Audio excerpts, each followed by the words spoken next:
Hello, welcome to Post Colonial Space. I'm Masood Raja, and what follows is an excerpted clip from one of my longer webinars. So what I've decided is that sometimes when people ask really interesting questions, I will pull out that particular part of a webinar and make it available to you as a short clip so that if you don't have time to watch a 1-hour webinar, you can at least watch and listen to the brief exchanges that I usually have with people who attend my webinars. So here is one such clip from a recent webinar.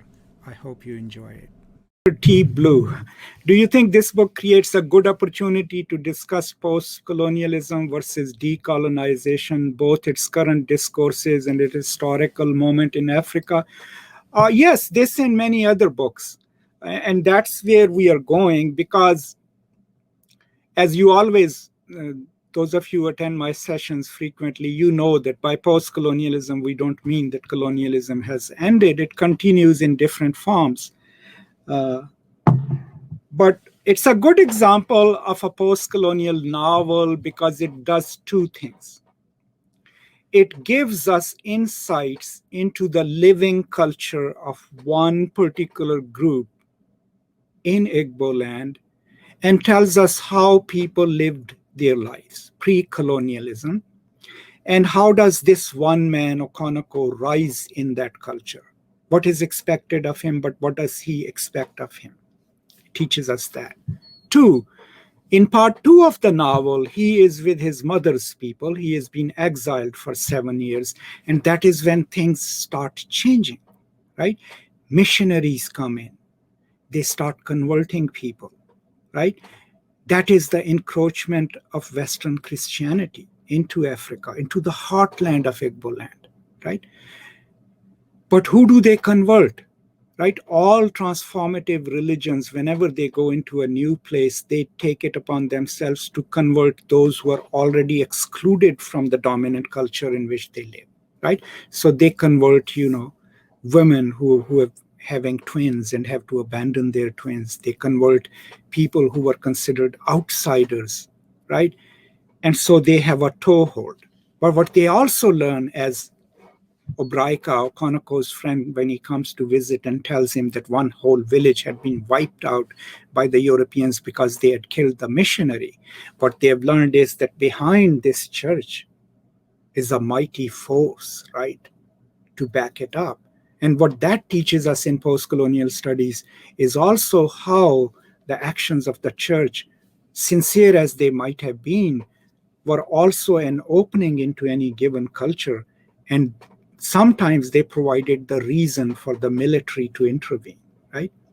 So a new structure is emerging. That's why things fall apart at the end, right? Okwonko is slowly becoming aware of it, that this religion brought by the white man or the Europeans is taking away their youth, right? Okwonko is still caught in going back to his village and reclaiming his honors and initiating his sons, right? He's still in that old mindset. So section 3 is the final part of the novel where he returns to his family, his old compound, but things have changed. In his own village, there is a Christian church now. There are government officials appointed by the British. They are the ones who mete out justice. They have messengers, right, who bring the message of the new empire to the people. People are not fighting back, right? Okwonko is a warrior. He exhorts people to fight back, but no one is willing to fight back, right? So suddenly, the very culture that he had planned to return to for 7 years, in which he was going to rise to be a top man, has slipped away. It no longer exists. So when that doesn't exist, Okwonko, who had invested so much in rising in his own culture, in his own villages, he has nowhere else to go. He's a man of war. He's a warrior, right? So when they get arrested, remember, and they are beaten by these messengers. Who were these messengers?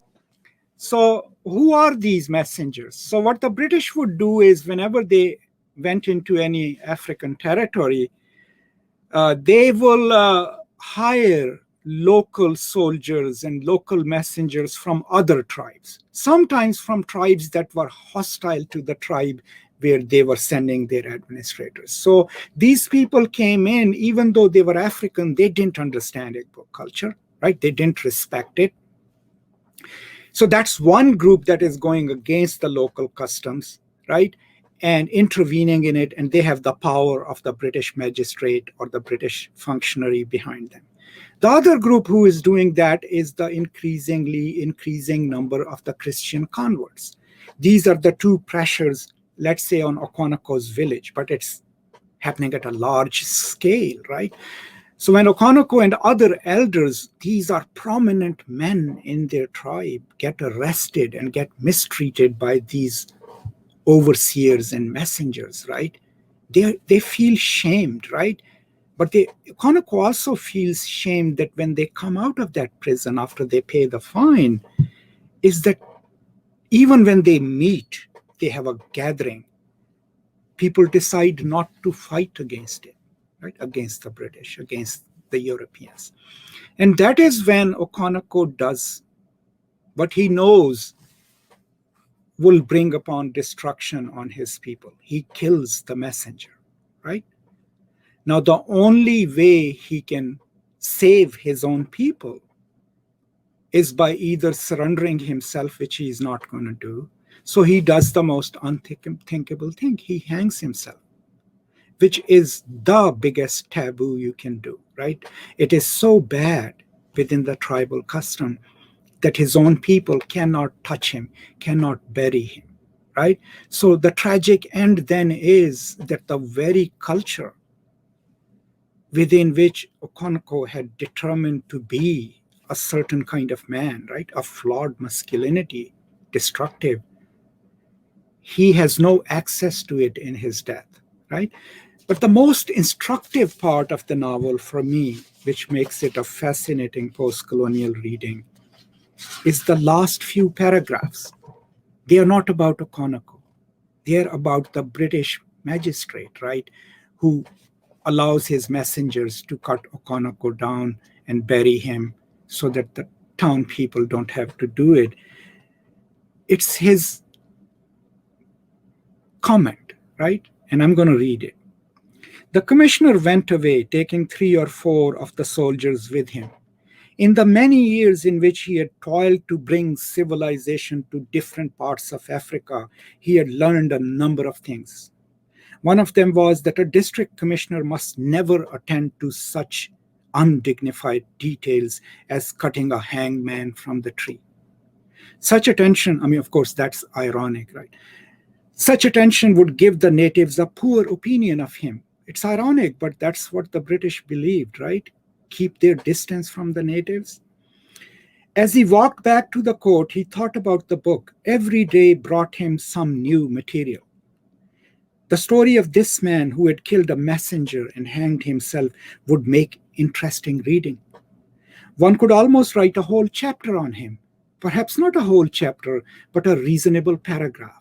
At any rate, there was so much else to include, and one must be firm in cutting out details. He had already chosen the title of the book after much thought, The Pacification of the Primitive Tribes of the Lower Nature. Right? Think of it. At the last moment in the novel, after Okwonko has died, we are in the mind of the magistrate, the commissioner.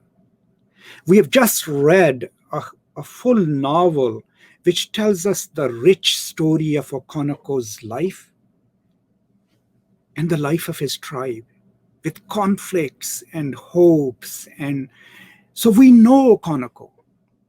But to that British official, he's just a paragraph. He doesn't know the complexity of the life of Okwonko, how important he was, how rich and conflictual his life has been. He's just a footnote in a book that he might write about, that title. A lot of times such titles were used, The Pacification of the Zulu, right? And that gives us the worldview, the things have fallen apart. These people have come out, right? But their view of this great man of this tribe is pretty much the same as Conrad's would have been when he's dealing with people in Congo, with African people in Congo. So that's Achebe making his point. This is how we figured in your accounts, right? As a problem to be solved, or as a small note of, oh, a man hanged himself, right? But to us, after we have read the novel, we have not just learned about Okwonko, we have learned about his struggles, his temper, the way he treats his wives. He is this tormented man, right? Capable of kindness, but also capable of great violences, right? That richness is totally wiped out, right? So that's where I usually end the discussion of the novel in my classes, with that complexity attached to the story. Why is it that Achebe ends the novel with the impressions of Okwonko's death in the mind of the British commissioner, right? Thank you so much for watching or listening to this brief clip. If you are interested in the longer version, the link will be in the description and you can watch the whole webinar. Thank you so much for your support. And as always, if you have any questions, any concerns, you can always post them in the comments and I'll be happy to respond to them. If you have a moment and if you haven't subscribed to the channel yet, please do so now so that you get timely notifications of whatever is happening on this channel. Thank you for your support. Stay safe, and as always, from me to you, peace and love.